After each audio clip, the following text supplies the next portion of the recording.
Welcome back, everybody. The COC STV, Children of Change, Stop the Violence. Yes, sir. Welcome back to our Stop the Violence portion of our COC STV show.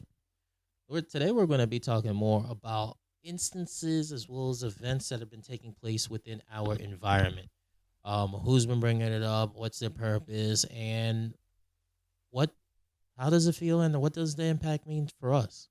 So, without further ado, Mr. Paul, is it okay if I could start? Yes, because you got me on this one, brother. You didn't give me a heads up. So please follow up and do what you got to do. All right. All right, everybody. For today's Stop the Violence portion, I wanted to touch up a little bit about things or certain things within our community that, in my opinion, are positive. And what I say positive, I've been just showing productivity. George Washington University. On their website, they talked about alumni by the name of Mr. Gabe Jejunas. Mr. Jejunas is a father. In the story, he was talking to a number of different fathers in regards to how do they raise their kids? How do they raise their kids, and what aspects about their teachings, their curriculum, so to say, that they take from their own father. And what he noticed was that a lot of fathers that he talked to said that they raised their kids in a way opposite of how their father raised them. And while reading that kind of struck me in a way, because I too felt that same exact answer. Like when I was younger, or not even just younger, maybe a couple of months ago, like I think to myself, whenever I have kids, I want to raise them in a way it's opposite of certain aspects that my own father taught me. And when I read that in this story, that really reverberates. And Mr. Jejunas elaborates more on that, because in society, fathers are more focused and more viewed upon as just the breadwinners, or the person that really sternly teaches their kid right from wrong, or what to do, what not to do. But for the most part, fathers aren't necessarily looked upon to be nice, or for guidance, or for compassion and things like that, which are aspects of parenting that are very valuable. Not just shown in the mothers, but also shown in the fathers. Not just shown in just one or the other parent, but it doesn't matter where this parent's brought up. Doesn't matter what gender they are. Doesn't matter who or what they are. There's certain aspects of parenting, certain emotions, certain characteristics that we can't forget. And Mr. Jejunas really realizes that and emphasizes that and tries to show that to others. And what he's been doing right now is he created this show. He made this show on PBS. It is called Grown Up Dad. And it takes a lot of inspiration from another show called Bluey. Bluey is an Australian cartoon which shows a family, but in like a dog sort of say. In this family, it focuses more on the father aspect of the family. But with that, it's not talking about all the fatherly responsibilities that they have to do, or this and this and that. But it talks about how, yes, being a dad, you have certain responsibilities you have to fulfill, but you can also do that while also still being there for your kid. You can also do that without really being authoritative. Like, you could still do that while being a person. And I feel like that's what a lot of fathers either don't grasp because society isn't showing them, or that they don't realize they have the opportunity to do that. Like, being a father doesn't have to be this and this and that. Like, you can be the dad that you want to be, while also do that while being open and being aware about your actions and what they're doing to your kid.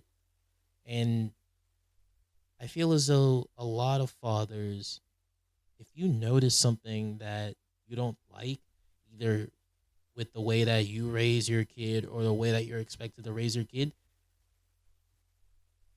think about it and make that decision based off how you want to do it. Yes, there's certain expectations society's going to throw at you, but you shouldn't judge and you shouldn't berate yourself because you're not doing good because of some other person's standards.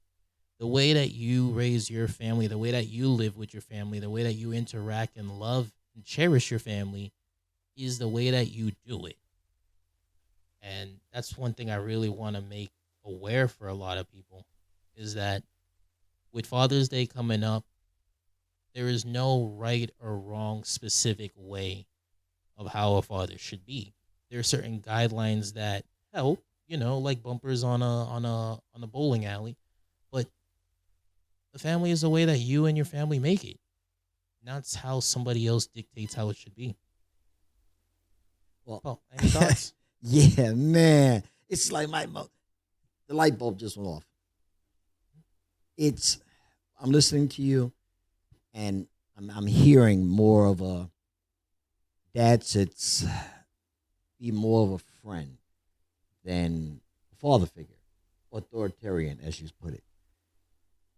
How do you, what is your opinion on that? Do you think a father should be an authoritarian figure and say, I'm dad, my way or the highway?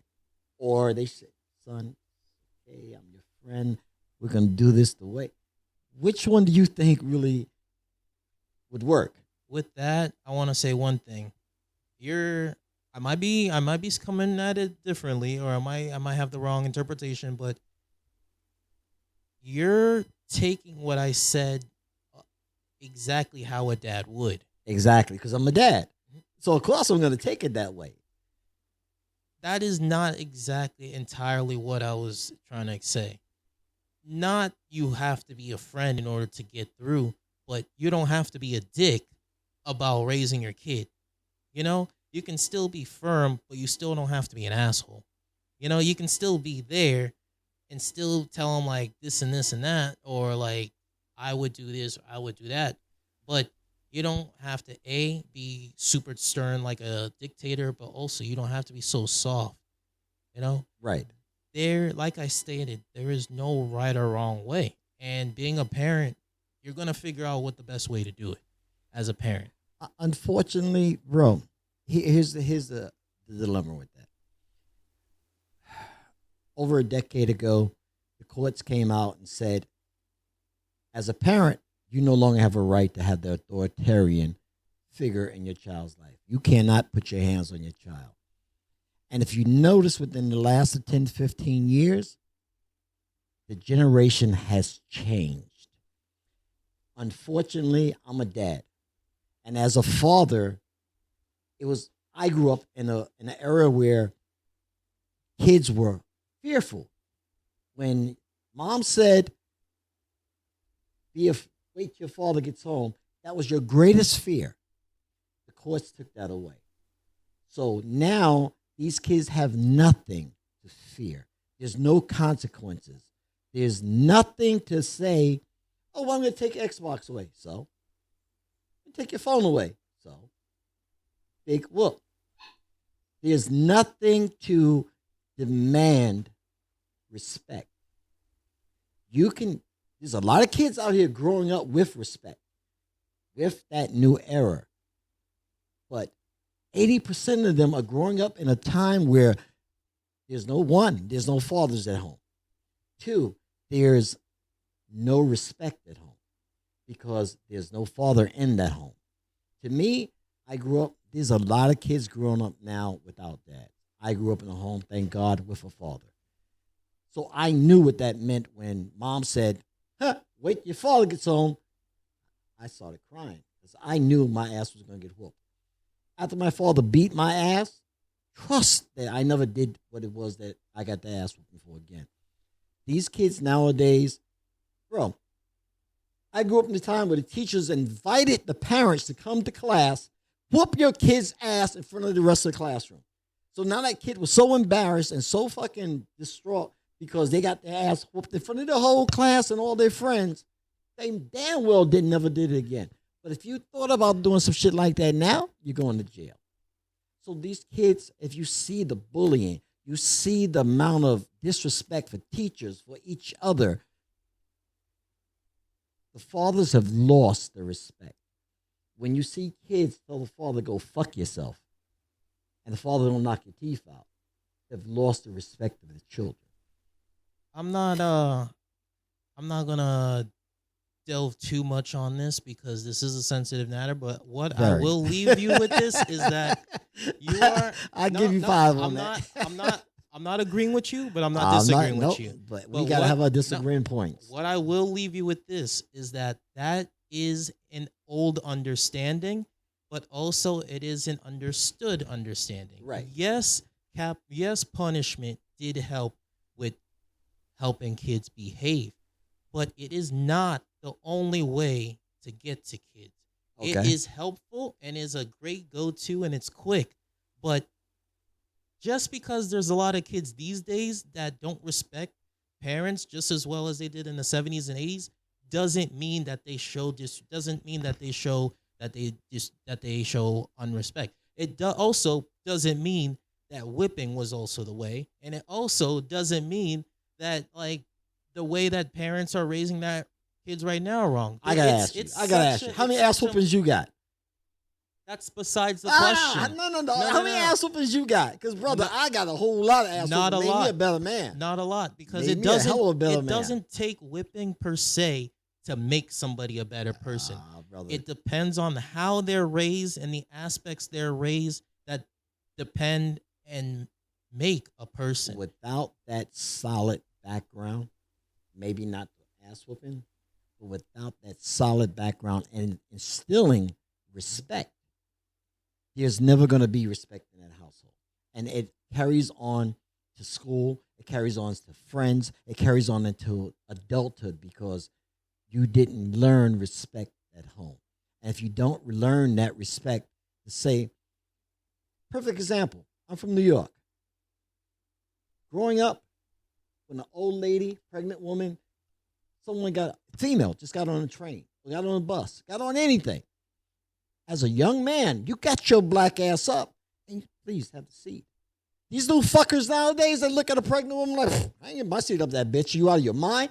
It's respect because they were not taught certain values and they didn't have to come with an ass whooping. And that's where I will end here. It is taught and it didn't need an ass whooping. And that's where we'll end here. Thank you, everybody, for joining us on COC STV. My name is Marcus, and this is Paul, and we'll catch y'all next time.